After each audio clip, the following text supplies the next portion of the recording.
You join us here in rural West Wales in a farm in the middle of nowhere on a rather cold and crisp February day to seek out one of the super minis of the late 1990s. This car was designed by Fabrizio Giugiaro, the son of Giorgetto Giugiaro, and this design was actually rejected by Fiat, and you could probably see that Fiat inspiration in the lines of this car and the beautiful details like the headlamps. So this car is a mighty 3-cylinder car boasting 796 cc's. This car in particular was placed into storage due to some issues with emissions and some concerns that it wasn't quite fit for purpose, and it was also possibly usurped by another 3-pot vehicle which has 7 horsepower more. The Charade boasts 58 horsepower, whilst the car in question has 51 brake horsepower. Possibility for a dyno challenge there?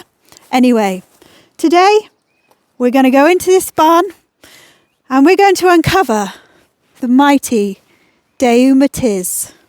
I'm Miss Hubnut, and this is the Hubnut Barn Finds episode.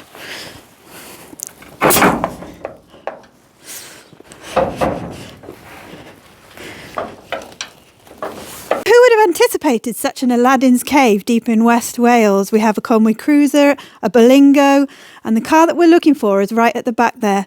As you can see, she is buried in detritus and showing signs of neglect. The poor little thing has airbag issues and consequently can't be used as a learner driver car. So what's going to become of this poor little thing, so neglected by its owner, who has bought it twice and just left it here rotting at the back of the unit? Poor little... Oh, hi! Hi!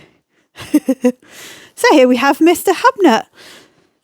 So here we are with this 1999 example of the Daewoo Matiz. The Daewoo Matiz came onto the market in 1998 and for 4 years was the biggest selling Daewoo on the market. Ooh. Yeah, it was actually developed in Worthing, would you believe? So, I believe this car's been in your ownership twice. The first time you bought her, she was brand shiny new. What inspired you to buy a Daewoo Matiz? Well, yes, you're quite right, Johnny. Miss Hubnut. I think it's the froggy face and the addictive 3-cylinder soundtrack from that throbbing little engine. You gotta love 3-cylinder action. It just won me over because it was super, super cute and because my sister wanted one. So it was spite? Yeah, a little bit of spite miggled in there. But I took one for a test drive and I was just like, oh, I like this a lot. Excellent. And so this car became the first ever brand new car I bought. And so far, the only brand new car I've ever bought. So that's a lovely story so far. But why did you sell this car and what did you sell it for? I sold it because I got bored, because... That doesn't sound like you. It's amazingly what I do. And I traded it in for a Subaru Impreza Sport. And how did that go? Badly. I crashed it after 2 days. The Matiz was traded in for the Impreza. The Impreza got traded in for a Peugeot 306. That was it. And then at that point, I learned that car finance is a bad idea.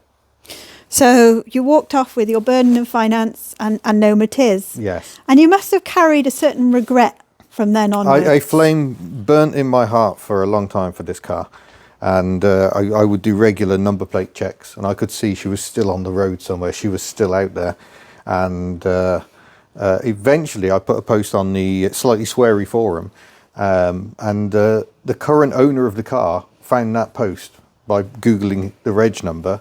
And messaged me and said, I own the car, I no longer want it, I just want 100 quid for it.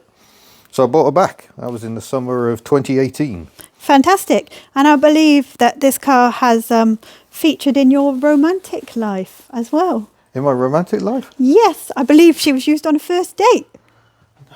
I don't remember the details of that. No, it was. I met this strange little Welsh lady and I drove to her place in this little Matiz for our first date. And she's had some adventures as well. Yes, many adventures. She's been around the Evo Triangle, but has never made it overseas. I even bought a GB badge back when that was the accepted norm and she never quite made it there. So that's fantastic, but how has she ended up here in this state? I think it got to the stage I was looking to save money with road tax, too many vehicles. So I was just like, I'll just put her on Sawn just for a couple of months. And that's now 18 months. But we're here today. We're going to dig her out Yep. from under all this. All this All junk. this. Yeah, yeah. We're going to see if we can get her running. And get her running. Yeah. So Brilliant. will she start? Stay tuned. All right then. So we'll start clearing up. And you mentioned this car was engineered by Tickford. Yeah, Tickford had a role in tuning the engine to extract 51 brake horsepower from it. 51. Mighty. And it's interesting to note that although Daewoo aren't in the market here anymore, that this car has had many variations and continues into today as the Chevrolet Spark. Indeed, if you look this car up on Wikipedia, it's the Chevy Spark that comes up. It is. I've got a flat screen monitor up here. I don't know why. Flat screen monitor. Two CV parts. I don't know where to put it.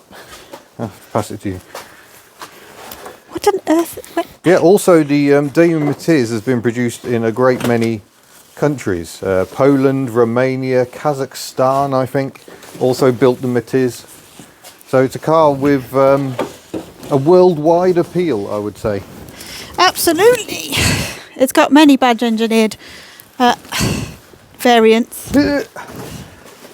Great success. Great success. Oh, there could be a spider in there. Now, I do get people ask me if it's a K car, but it isn't. It's slightly too big. It's not, but I have a vague recollection of reading something about the one that's branded as the taxi and meets K car regulations. But of course, it's not going to be the same as this one. But the underpinnings are actually an earlier Daewoo, the Tico, which we didn't get here, but which was also built in Romania and Poland, I believe, which was actually just a badge engineered Suzuki Alto. So we know she's a mighty 0.8 and she delivers 51 brake horsepower. But what sort of spec is she on the inside? She is an SE, which And what sounds does that posh, mean? but that was actually the base model here in the UK. So she has no electric windows, no central locking, but she does have power steering. And she does have airbags, doesn't she? Which She are does a have bone of dual contention. airbags. The other thing is that Shemi, the Chevrard, is very forgiving to a learner, and Myrtle's not quite so much. No, she, bless her, at 94,000 miles, she's not running entirely the best. Although that's actually less miles than your car, we won't talk about that. Something about your car we do need to discuss is the fact the engine is in the way over here. Her former agent. Her former engine, yes. So we need to move all this. Okay.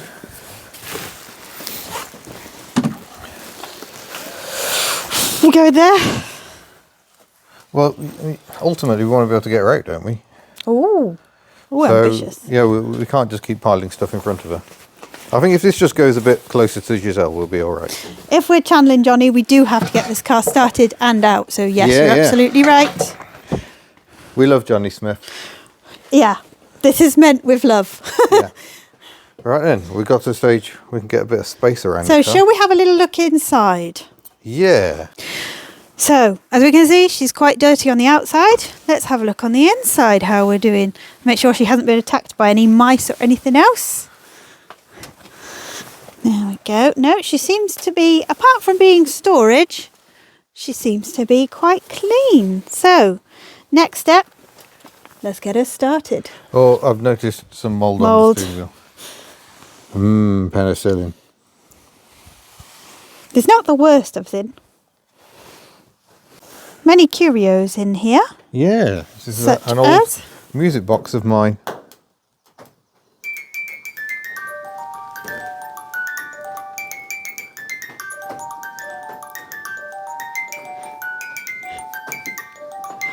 You're feeling that? Beautiful. Okay. And yeah, we got various other things. I was sent this at some point when I still had a Rover 800. Aww. That's a lovely sort of pewter model, Yeah. an effects pedal, and I don't even know what's in here. Please tell me it's City Rover parts. I will. No, it's one of the Corgi Oh, look. 2CVs. I think I may have a few of those. There was a time you could collect tokens for a petrol station that included a 2CV, a Morris Minor, a Beetle, and I forget what the fourth car was. It might have been a Fiat 500. It's like the people's cars. Obviously, the 2CV is the one that had an effect on me most. Absolutely. So This is a cassette that was made to be for me by my friend Stein, and it was related to the fact that I had a Skoda at the time. And it features this very car. There is Myrtle. So, enough procrastination. Let's get this car cleared out. So going through this car really is a little throwback and a little travel through time. What have you found? Well, this is not staged for the cameras. This has just happened. I found my box of old photos, and one of the first pictures is Myrtle when I first owned her. So that's about the year 2000, and immediately behind that we've got a photo of Ellie from about the year 2002. That is the Subaru Impreza that replaced Myrtle and which I then crashed. So I think that photo probably dates from about 2002. Splendid. See if I've got anything else relevant to today's story in here. I'll pull this selection out. Oh, there's Ellie the 2CV being restored. There's my first car, Ford Fiesta. I think there might be one more shot that's relevant. That's Ellie on the day she hit 100,000 miles. And the photo of the speedometer with all the noughts on it. That was 2002. That's Ellie again. Oh, that's me driving a Land Rover prototype on my school work experience. Best day at work ever, or best day at school ever, I guess. That's me with an old 2CV that I still own. How old were you there? You looked about 12. Oh no, 18, believe it or not. I think I've got another Myrtle picture. Oh, that was just after I bought Ellie, and the first thing I did was replace her gearbox. And that was after I'd rebuilt her body the first time. And there's another Myrtle shot. I knew there was another one. That's outside my old house, Taylor Road in Birmingham. We've actually revisited there, haven't we? We have. Yes, we tried to recreate this photo. We did, because there's Ellie one side of the road and Myrtle that side. So that's got to be about 24 years old now, that photo. I believe you weren't very popular with the neighbours. They didn't love me, no. So, yeah. This is amazing archaeology. Oh, yes. So we've dug the car out and we've given her a clean out, done some archaeology, and now we're going to see if she runs. Now, when she went in, she was a runner. She was a runner. So she hasn't run for at least 18 months. I always loved the aesthetic, the fact that the engine is about the same size as one of the headlamps. And yet there is someone we know who has put a V6 engine in one of these. Yes. So bigger engines do apparently fit. I'm just going to see with the plate LB. What sort of voltage we got going on here on the battery. She did have battery issues as well, didn't she? Yeah. This was another reason why we took her off the road, is that she eats batteries. Yeah, she's shown about 5.8 volts. That's not going to be enough to start her up. We're going to have to source some electricity. Okay, so she had some historic battery issues, which seem to be continuing. So we're just going to attempt to give her a roll forwards first. We suspect the brakes are stuck. Oh. Creeping.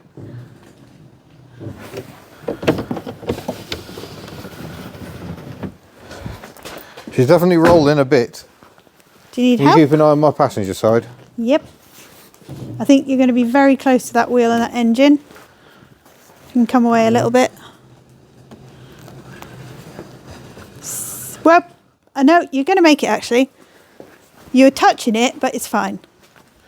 Is it fine though? It's fine now. See? Fine. Just did a little burp. Let's not run over the electric cable. Yeah, bear in mind I can't actually control this car at all if she starts really rolling. Oh great, I'm going to get squashed by a Matiz. I think that's front brakes. I think she's trying to look terrifying coming at me. Come on, Myrtle. Do you want me to push? Do you want me to push? No, here she comes. Here she comes. A little bit on that side. Yeah, still good. She's through. This might be a good candidate to give her a jump start, but I think she's going to need...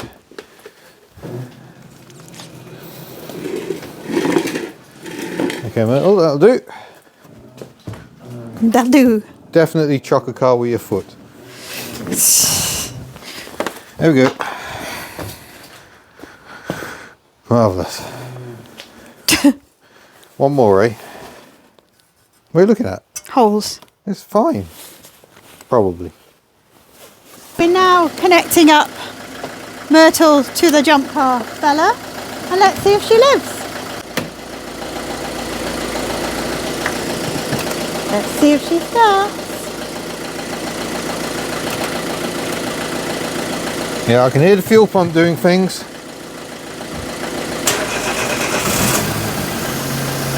There's oil pressure. Sweet as a nut. Sweet as a nut. So just to confirm, it's nice to look at the details of the car. Is this original dealer plates on here? No. Ah, it's a replication. The original dealer plate is just over there. Ah, just over there. No, I'll get it. I'll get You'll it get on it, the you'll way. Yeah, this is the original dealer plate fitted to the car in 1999. As you can see, it's deteriorated quite badly. And I managed to get a like-for-like replica made at an undisclosed point in time. At an undisclosed place. Yeah. Okay, so how's she running? Smooth.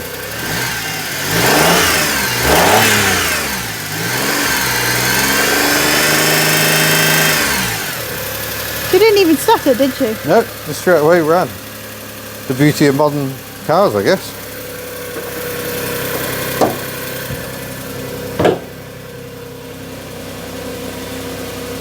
I'm going to make soup. No, I'm not. We've got no washers. Oh no! So now we've just got a horribly scratched windscreen. Yay! Okay, so obviously she needs a little work. What are the future plans for this I think car? that is something that failed and I've forgotten about. We've got tracking issues. She's rubbed off the inside of each wheel. I can't remember if I fixed that or not because it's been so long. So, yeah. Windscreen washers? Windscreen washers are not working. Battery The heater issue. fan wasn't working before.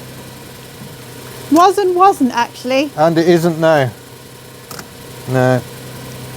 It wasn't. Lights. Probably going to need a battery. We've got indicators. Yeah, all seems okay there. So yeah, we're not driving her straight to an MOT test. Absolutely not.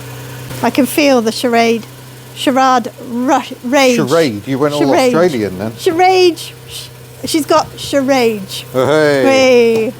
I can feel it. She's like, oh no you don't. Yeah, I did do a test of these pair back in the midst of time. We haven't actually, I wonder if we could road race them.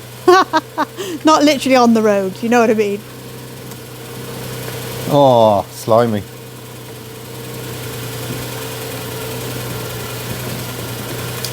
There you go, Myrtle, you can see. My beautiful little car. Might need a wash. And the reason we're doing this is a bit tongue-in-cheek and taking off the Late Break Show Barn Find. We love you, Johnny. Yeah, we do. And your videos are incredible. Yeah. But the reason we're doing this is we know that this is a channel favourite, this little car. Yeah, and a lot of people have been very sad to see her sitting she's at the been back. sat waiting. Pajero Progress is on a bit of a stop at the moment, so we thought we'd do our next project. So it will be Myrtle. We will get Myrtle MOT ready, and then you have an idea of taking her on a big adventure. Yeah, so... but we won't tell you about I'll that tell now. you any more yet, but that is my hope. Is that finally we might get overseas. Ooh. Ooh.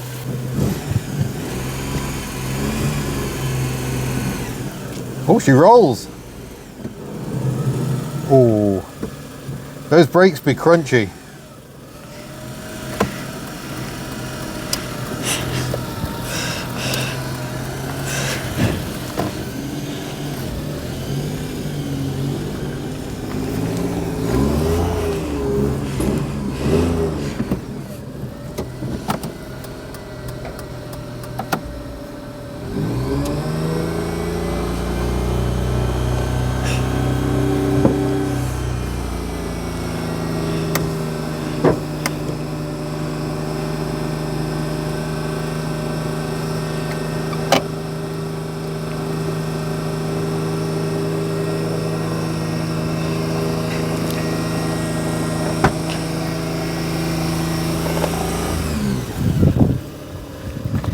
Just trying to get some charge into the battery. But we're blatantly going to have to replace anyway. It's not holding charge. Oh, look at you, Myrtle. Ah. A car that has been on in my life on and off for 25 years. Are you a happy hubnut? Well, this one's so much better than that one.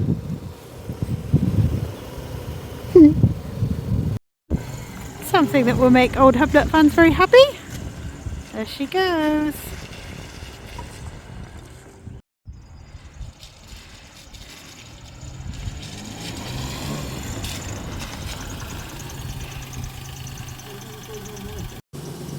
So you've taken her for a little razz around the yard. Yeah. How did that feel? Oh, it's good to be back. I do like this little car. It's not superb at being a car, but it is a lot of fun. And you've also made a discovery. I have. I'm going to take my microphone off for a moment. Listen to the noise coming out of the speaker.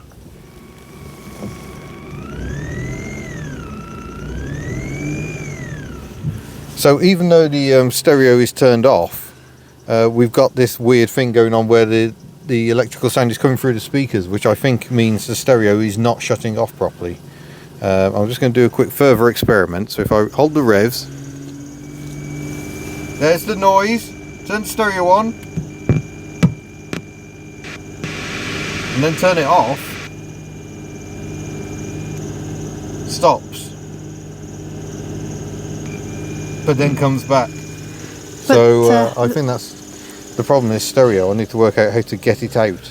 Needless to say, it is not the original. She did not come with a USB SD reading head unit. It was a Sony unit when she was brand new, and actually the sound was quite terrible, despite which I think I took that stereo out and used it in other cars.